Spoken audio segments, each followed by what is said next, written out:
Hello everyone, I am Tripti Dhaka and I welcome you all to our अपनी university platform. जैसा कि आप लोगों ने थंबनेल में देख ही लिया होगा कि आज का वीडियो किसके रिगार्डिंग होने वाला है। आज का वीडियो होने वाला है how to crack UGC NET JRF law in 90 days my strategy.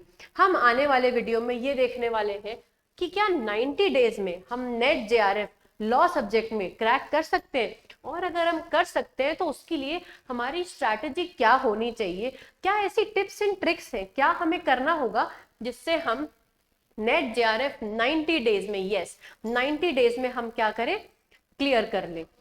Video में आगे चलने से पहले मैं आपको अपना छोटा सा इंट्रोडक्शन दे देती हूँ। आई एम तृप्ति ढाका और मैंने बीएससी एलएलबी कर रखा है, मैंने एलएलएम भी कंप्लीट कर रखा है। I am also a JRF topper, मैंने राजस्थान एसईटी भी क्लियर किया है।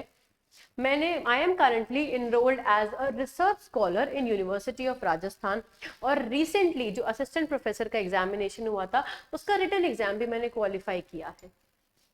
नाउ अब हम आते हैं अपनी मुद्दे की बात पे जिसके रिगार्डिंग हमारा आज ये वीडियो बन रहा है। हमारी क्या थी, हमारा वीडियो का टाइटल है how to crack UGC NET JRF in law in 90 days my strategy. तो पहले तो किसी भी एग्जाम को क्लियर करने से पहले हम ये देखते हैं कि उस एग्जाम की स्ट्रैटेजी क्या रहेगी। अब उस स्ट्रैटेजी से पहले भी हम अपने आप से एक क्वेश्चन पूछते हैं कि क्या 90 डेज में यूजीसी नेट जेआरएफ क्लियर करना पॉसिबल है। तो हमेशा हमारा ये आंसर क्या होना चाहिए, और होता भी है, अफर्मेटिव आंसर होना चाहिए। अफर्मेटिव आंसर मतलब कि हमेशा क्या होता है, यस निकलना चाहिए। क्यों? क्योंकि ऑफ कोर्स पॉसिबल है 90 डेज में। कैसे पॉसिबल है? क्योंकि मैंने भी अगर 90 डेज में पॉसिबल इसको कर दिखाया है तो मैं मानती हूं कि आप लोग भी 90 डेज में इसको डेफिनेटली कर सकते हो। कैसे कर सकते हो? मेरी हेल्प से कर सकते हो। मैं आपकी हेल्प कैसे करूंगी वो मैं आपको इस वीडियो के एंड में बताऊंगी। अभी हम देखते हैं कि हमारी स्ट्रैटेजी क्या रहेगी।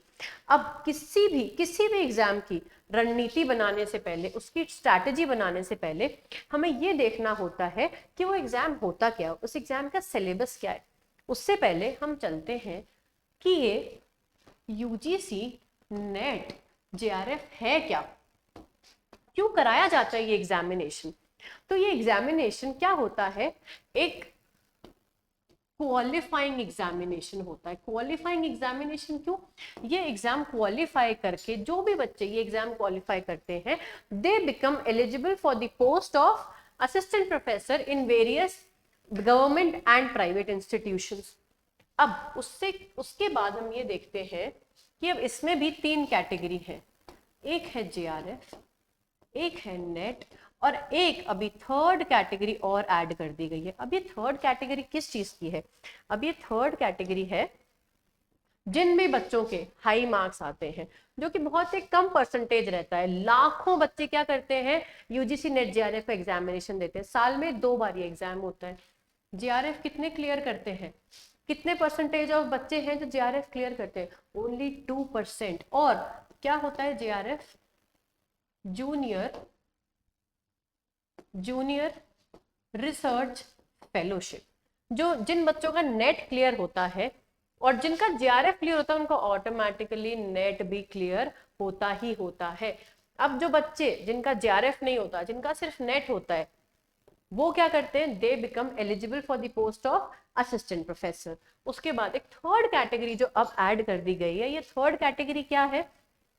ये थर्ड कैटेगरी उन बच्चों के लिए है जिनके स्कोर और भी कम रहते हैं। वो क्या कर सकते हैं, इन मार्क्स के बेसिस पे अपना पीएचडी में एडमिशन क्या कर सकते हैं, सिक्योर कर सकते हैं। तो ये तो थी कि एग्जाम होता क्या है। अब हमारा टारगेट क्या है?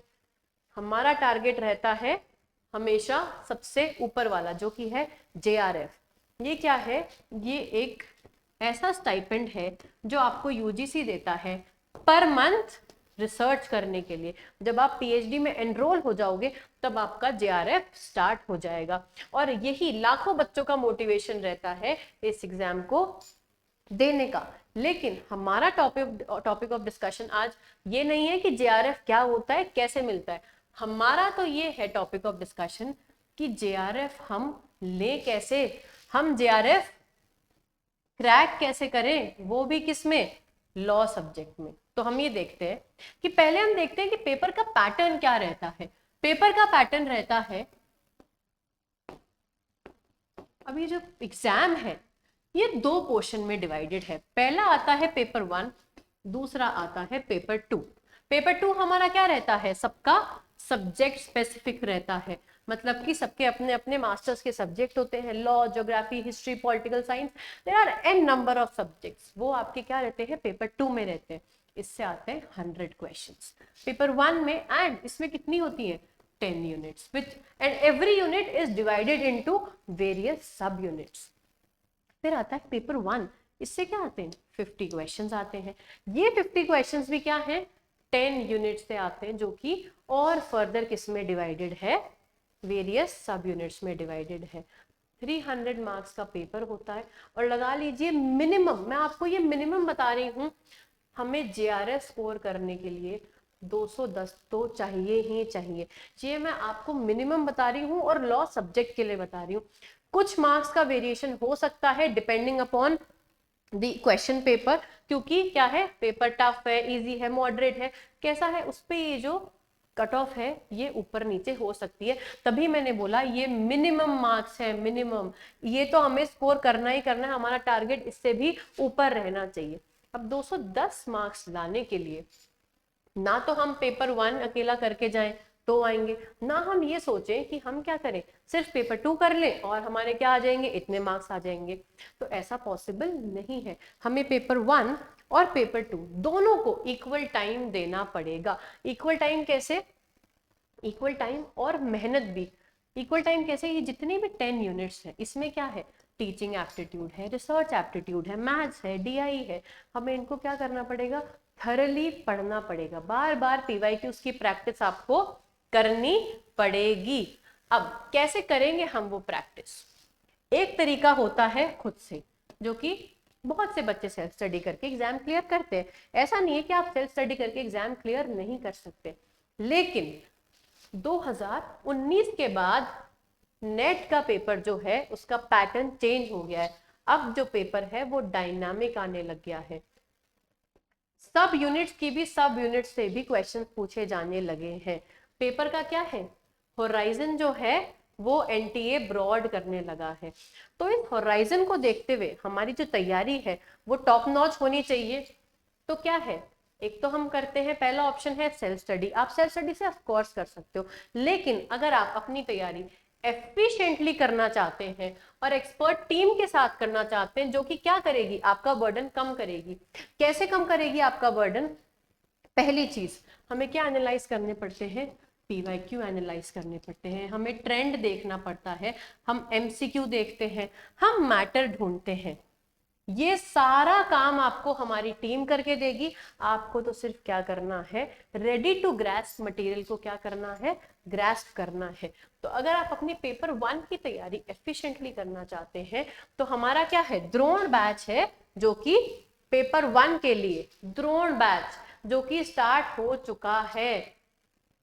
आप इस बैच में क्या कर सकते हैं, अपना एनरोलमेंट करा के अपनी क्लासेस हमारे साथ एफिशिएंटली ले सकते हैं। ये थी पेपर 1 की बात, लेकिन क्या हमें आज पेपर 1 के बारे में डिस्कशन करना है, नहीं, हमारा टॉपिक ऑफ डिस्कशन है पेपर 2, जो कि क्या है, लॉ। अब किसी भी सब्जेक्ट की रणनीति बनाने से पहले हमें क्या देखना पड़ता है, हमें ये देखना पड़ता है कि उसका सिलेबस क्या है, हमें उस सिलेबस को याद करना पड़ेगा, हमें सिलेबस क्रैम करना पड़ेगा। क्रैम क्यों करना पड़ेगा, क्योंकि जब तक किसी भी एग्जाम का, चाहे वो यूपीएससी हो, चाहे वो आरपीएससी हो, चाहे वो कोई भी पब्लिक सर्विस कमीशन हो, किसी का भी एग्जाम हो सकता है, आईएएस का हो, आरएएस का हो, फर्स्ट ग्रेड का हो, नेट का हो, सेट का हो, उसके लिए हमें क्या करना पड़ेगा, उस एग्जाम के सिलेबस को थोरली याद करना ही करना पड़ेगा। तो अब हम देखते हैं कि हमारा इसका सिलेबस क्या है, क्योंकि पेपर 2 का भी क्या है, 10 यूनिट्स है ना। अभी 10 यूनिट्स भी किस में डिवाइडेड है, सब यूनिट्स में डिवाइडेड है। कोई हमसे पूछे कि कितनी यूनिट्स और सब यूनिट्स है, ये हमारी टिप्स पे होनी चाहिए। क्यों? क्योंकि अगर हम सिलेबस ही ढंग से नहीं समझ पाएंगे, काफी बच्चे क्या है एग्जाम में इसलिए रह जाते हैं क्योंकि उन्हें सिलेबस ही क्लियर नहीं होता है। आइए हम जल्दी से 5 मिनट में ये देखते हैं कि सिलेबस पेपर 2 का एंड स्पेसिफिकली लॉ का सिलेबस क्या रहता है। हम देखते हैं कि सबसे पहले तो क्या है, सबसे पहली यूनिट हमारे पास आती है ज्यूरिस्प्रूडेंस की यूनिट। आप देख सकते हैं इसमें भी कम से कम 10 सब यूनिट्स दे रखी हैं। पहली यूनिट क्या है, nature and sources of law. कहाँ से लॉ ओरिजिनेट हुआ, क्या उसके सोर्सेज है, क्या उसका नेचर है। Schools of jurisprudence, natural school, realist school, philosophical school, उनके ज्यूरिस्ट कौन कौन है, क्या उनकी थ्योरीज रहती हैं, लॉ और मोरालिटी कैसे हैंड इन हैंड चलते हैं, राइट्स एंड ड्यूटीज का क्या कॉन्सेप्ट है, लीगल पर्सनालिटी, एक होता है नेचुरल पर्सन, एक होता है आर्टिफिशियल पर्सन, आर्टिफिशियल पर्सन की पर्सनालिटी क्या है, इनकी थ्योरीज क्या है, property, kinds of property, kinds of ownership, possession, D jure, de facto, incorporeal, corporeal property, theories क्या रहती है, liability, law, poverty and development, उसके बाद आता है ग्लोबल जस्टिस, फिर आता है मॉडर्निज्म एंड पोस्ट मॉडर्निज्म, जिससे आजकल एनटीए काफी बार क्वेश्चंस पूछ चुका है इस लास्ट वाले यूनिट से, सब यूनिट से सॉरी। के बाद हम देखते हैं यूनिट 2 जो कि हमारा क्या है, constitution and administrative law. Constitution क्या है, हमारा संविधान है ना, ये तो सब जानते हैं, चाहे लॉ वाले बच्चे हो या जिनका लॉ फील्ड नहीं हो, उन्हें पता है कि कॉन्स्टिट्यूशन कितना इंपॉर्टेंट है हमारे इंडिया के लिए या किसी भी कंट्री की फंक्शनिंग के लिए। अब आप देख सकते हैं कि इसमें क्या है, लेट्स से ये 5 यूनिट है, और भी यूनिट है अभी, लेकिन अगर हम देखें तो preamble, fundamental right, duties, directive principles of state policy, जिसे हम शॉर्ट में डीपीएसपी कहते हैं। फंडामेंटल राइट क्या है, पार्ट 3 में दे रखे हैं 12 to 35। प्रियम्बल क्या है, किसी भी एक्ट के या कॉन्स्टिट्यूशन के स्टार्टिंग में होता है, जो कि क्या बताता है कि इस एक्ट का बेसिक पर्पस क्या है, क्या ऑब्जेक्टिव है। प्रियम्बल के केस लॉज, फंडामेंटल राइट्स के केस लॉज, डीपीएसपी से भी केस लॉज, जस्टिसिएबल है, क्यों है, कब है, कौन से केस लॉज आए इससे रिलेटेड। फंडामेंटल राइट आर्टिकल 21, आप देखेंगे कि आर्टिकल 21 छोटा सा आर्टिकल है, but it encapsulates a lot of fundamental rights and various case laws. I believe more than 500,000. I cannot even comprehend the exact number कि कितने नंबर ऑफ केसेस जो है वो आर्टिकल 21 में क्या है फॉल करते हैं। ये इतना सा आर्टिकल बहुत सारे केसेस क्या है इनकैप्सुलेट करता है। फिर आती है हमारी यूनियन, स्टेट, एग्जीक्यूटिव और उसकी इंटर रिलेशनशिप। फिर आती है स्टेट और यूनियन की legislature and distribution of legislative powers and judiciary. हमारी जो डेमोक्रेसी है उसके क्या है 3 पिलर्स हैं, क्या है, लेजिस्लेटिव, एग्जीक्यूटिव, जुडिशरी। लॉ बनाता है, इंप्लीमेंट करता है, कोई फॉलो नहीं करता तो पनिश करता है। स्टेट और सेंट्रल लेवल दोनों पे होती है क्योंकि हमारे पास क्या है फेडरल गवर्नमेंट है। उसके बाद आते हैं इमरजेंसी प्रोविजन, कितनी टाइप ऑफ इमरजेंसी होती है, कब कब लगी है, आज तक कितनी बार इमरजेंसी लगाई जा चुकी है, किन किन केसेस में लगाई है, क्यों लगाई गई थी, और उससे रिलेटेड अगर कोई लैंडमार्क केस लॉ है तो कौन से आर्टिकल में लगाई जाती है, कितना टाइम पीरियड होता है। Special status and temporary and transitional and special provision in respect of certain state. Election commission of India जो हमारे इलेक्शंस कंडक्ट कराता है। अब यहां तक हमारा था कॉन्स्टिट्यूशन लॉ। अब है कॉन्स्टिट्यूशन का ही क्या एक एडिशनल लॉ, जो कि एडिशनल लॉ भी नहीं हम कहेंगे, ये क्या है कॉन्स्टिट्यूशन का ही एक्सटेंशन है, एक पोर्शन है कॉन्स्टिट्यूशन लॉ का, एडमिनिस्ट्रेटिव लॉ। प्रिंसिपल ऑफ अब इसका पूरा नेचर, स्कोप, इंपॉर्टेंस, कब आया, कैसे आया, क्यों आया, क्या इसकी जरूरत पड़ी हमें। नेचुरल जस्टिस के principles, there are 3 principles of natural justice. फिर आता है जुडिशियल रिव्यू, कौन से ग्राउंड्स पे हो सकता है, कब कब हो सकता है। ये हमारी 2 यूनिट थी और आप देखो कितना सारा सिलेबस इसमें अभी तक आ चुका है। फिर आती है unit 3 public international law.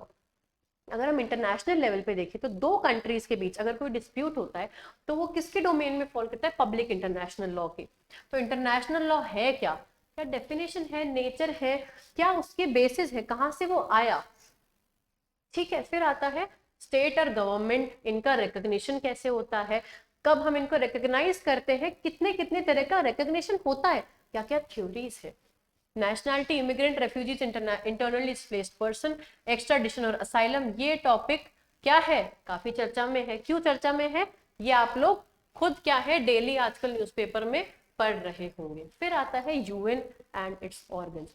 International level पे हमारे पास यूनाइटेड नेशन है जिसका एक खुद का चार्टर है और इसमें कुछ ऑर्गन है जिनकी क्या है, इस चार्टर में आर्टिकल्स में क्या दे रखी है, एस्टैब्लिशमेंट दे रखी है। कौन एस्टैब्लिश करता है, कैसे करता है, क्या क्या फंक्शंस रहते हैं, क्या इनका काम रहता है।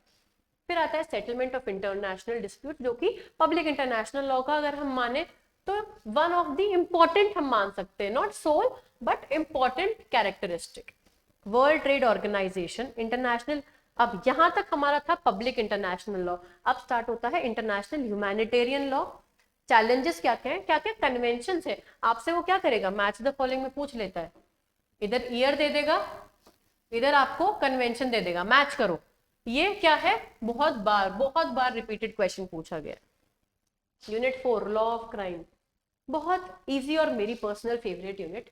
इसमें आप क्या कहते हैं, किसी भी अपराध की अगर लाइबिलिटी तय करनी है, एक्टस रियस है, मेंस रिया हो गया, ग्रुप लाइबिलिटी कैसे होती है, सेक्शन 34 की बात करें या 149 की बात करें, क्या इनमें डिफरेंस है, बहुत बार ये डिफरेंस पूछा गया है, बहुत बार सेंटेंस बना बना के ये इसमें आता है। फिर आता है क्राइम की क्या स्टेज है और इनकोएट क्राइम क्या क्या होते हैं, अटेम्प्ट 511, अबेटमेंट, क्रिमिनल कॉन्स्पिरेसी।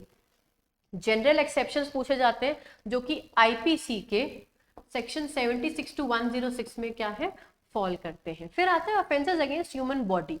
अब कोई भी अपराध को हमने क्या किया है, ब्रॉडली हमने कैटेगराइज किया है।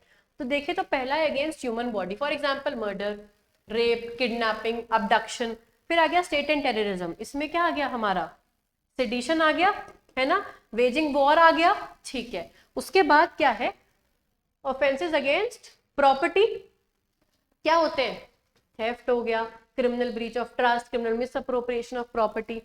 फिर आता है बच्चों और औरतों के खिलाफ जो क्राइम होते हैं, वो किस में आते हैं, वुमेन एंड चिल्ड्रन में, फॉर एग्जाम्पल डाउरी डेथ हो गया, ठीक है, रेप भी क्या है, इसी में आता है ना, sexual harassment 354, 354 A B C D, drug trafficking, counterfeiting, against public tranquility जो कि अनलॉफुल असेंबली हम पढ़ते हैं। फिर आती है कि पनिशमेंट और उसकी थ्योरीज क्या है, कि भाई अगर हम पनिशमेंट देते हैं तो उसके पीछे की क्या क्या थ्योरीज है, कौन इन थ्योरी को सपोर्ट करते हैं, कब से ये थ्योरीज आई, क्यों आई।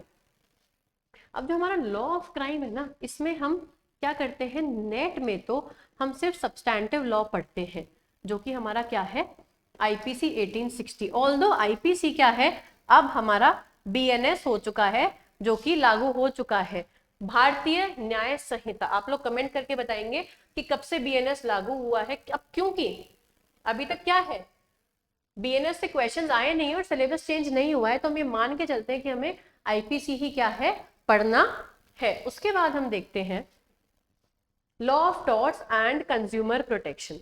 अभी जो लॉ ऑफ टॉर्ट्स और कंज्यूमर प्रोटेक्शन, इसमें क्या है, डेफिनेशन, नेचर, लाइबिलिटी जो है, टॉर्शियस लाइबिलिटी के कुछ जनरल प्रिंसिपल्स कि कैसे लाइबिलिटी प्लेस की जाती है, जनरल डिफेंसेस, स्पेसिफिक तरह के टॉर्ट जो है, नेग्लिजेंस, न्यूसेंस, ट्रेसपास, डिफेमेशन, ये हम एक एक करके आने वाली क्लासेस में पढ़ेंगे भी। और यहाँ पे भी हम एक बार देख, यहाँ पे तो हम सिर्फ ये देखें कि सिलेबस क्या है, आगे आपके लिए जाके एक सरप्राइज भी है। फिर आता है remoteness of damages, strict and absolute liability, tortious liability of state.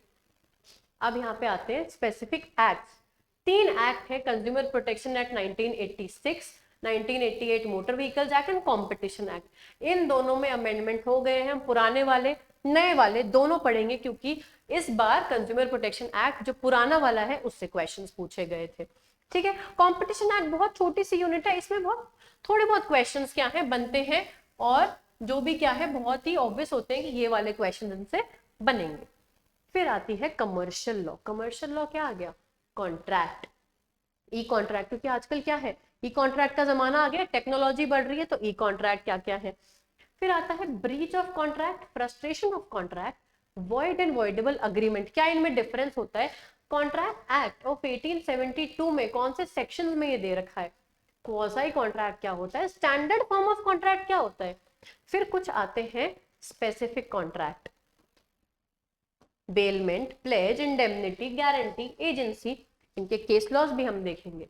फिर आता है सेल ऑफ गुड्स एक्ट 1930, ये भी क्या है, बहुत बार पूछा जाता है, इस बार तो इससे भी काफी क्वेश्चंस बने हैं। फिर आता है partnership and limited liability partnership. इसके भी हमारे पास क्या है, एक्ट है, इनसे भी क्वेश्चंस पूछे जाते हैं और काफी अच्छे। इन दोनों का डिफरेंस पूछ लेंगे। फिर सिंस यहाँ पे कंपनी लॉ है तो इसका और कंपनी लॉ का डिफरेंस पूछ लेंगे, वो आपसे घुमा फिरा के एनटी आपसे क्वेश्चन पूछ सकता है। फिर आता है नेगोशिएबल इंस्ट्रूमेंट्स एक्ट, बहुत ही छोटा सा एक्ट है और इसमें क्या है, कुछ स्पेसिफिक चीजें ही पूछता है एनटीए। फिर आता है कंपनी लॉ, जिसमें कंपनी कैसे इनकॉर्पोरेट की जाती है। प्रोस्पेक्टस, शेयर्स और डिबेंचर्स के बारे में भी क्या है, एनटीए पूछता है। जैसे पूछा था आपसे अभी रिसेंट वाले एग्जामिनेशन में कि प्रोस्पेक्टस के काइंड्स क्या हैं और वो कहाँ कहाँ दे रखे हैं, इनकी क्रोनोलॉजिकली सेक्शन वाइज इनको अरेंज करना था। आज तक ऐसा क्वेश्चन नहीं आया, बट इस बार प्रोस्पेक्टस से ये पूछा गया है।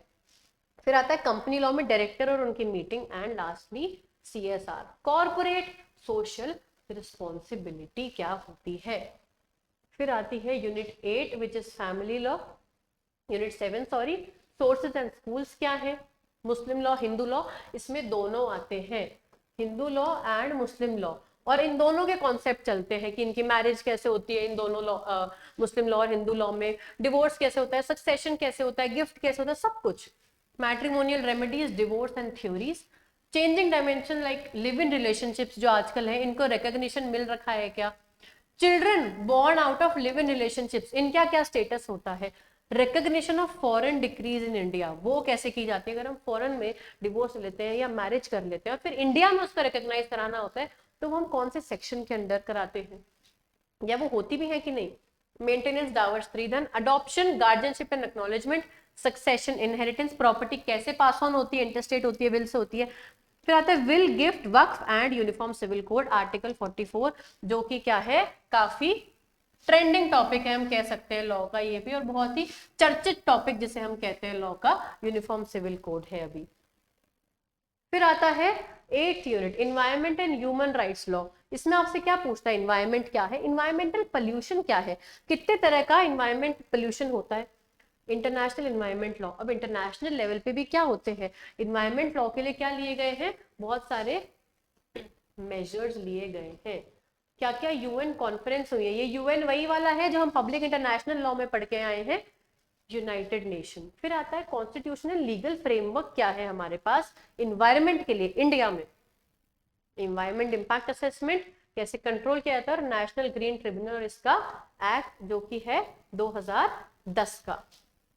फिर आती है हमारी नेक्स्ट इसमें ह्यूमन राइट्स लॉ, कहाँ से डेवलपमेंट हुआ, इंटरनेशनल बिल ऑफ राइट्स क्या है, ग्रुप राइट्स क्या है, वुमेन के, चिल्ड्रन के, डिसेबल्ड पर्सन के, एल्डरली पर्सन के, माइनॉरिटीज के, सबके ह्यूमन राइट्स का एनफोर्समेंट कैसे किया जाता है। ये जो स्पेसिफिक कमीशन है, ये सारी कमीशन कौन से एक्ट के अंदर एस्टैब्लिश की गई, इनके एक्ट के अंदर से भी पूछा जाता है कि इनमें अपॉइंटमेंट कैसे होता है, चेयरपर्सन का, मेंबर्स का, सब कुछ एनटीए आपसे आजकल पूछने लगा है।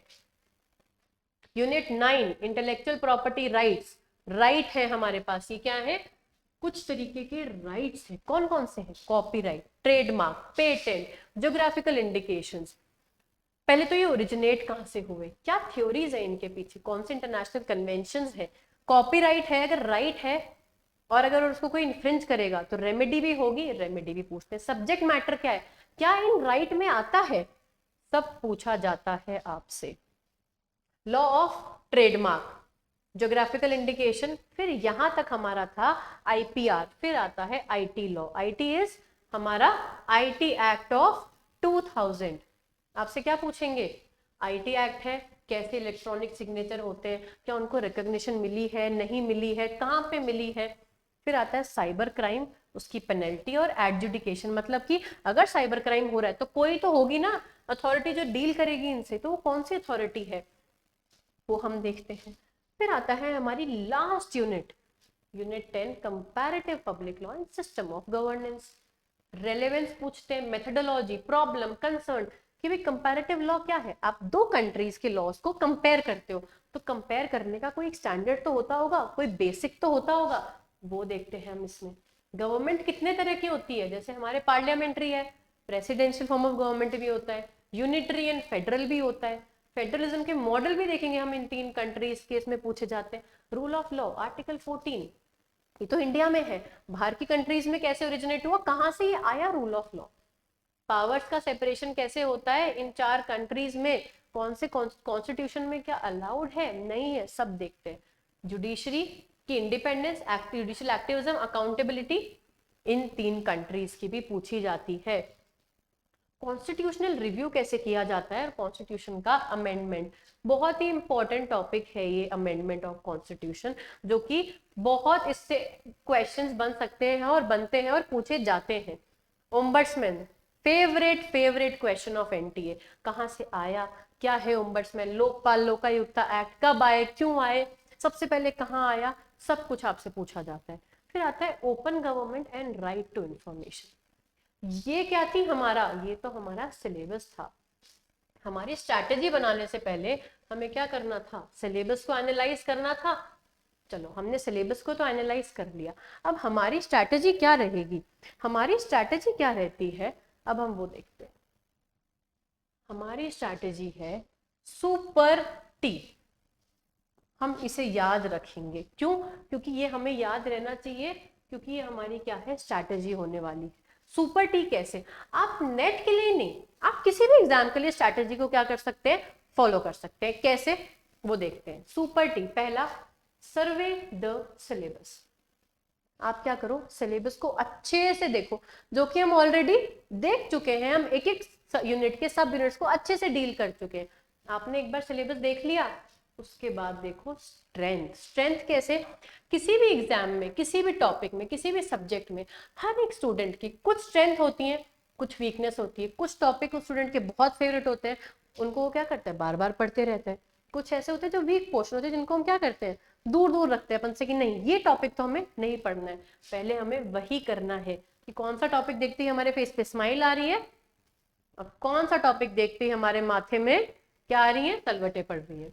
फिर हम देखते हैं प्रो पास्ट ईयर पेपर्स। अब हम देखते हैं कि पास्ट ईयर पेपर्स,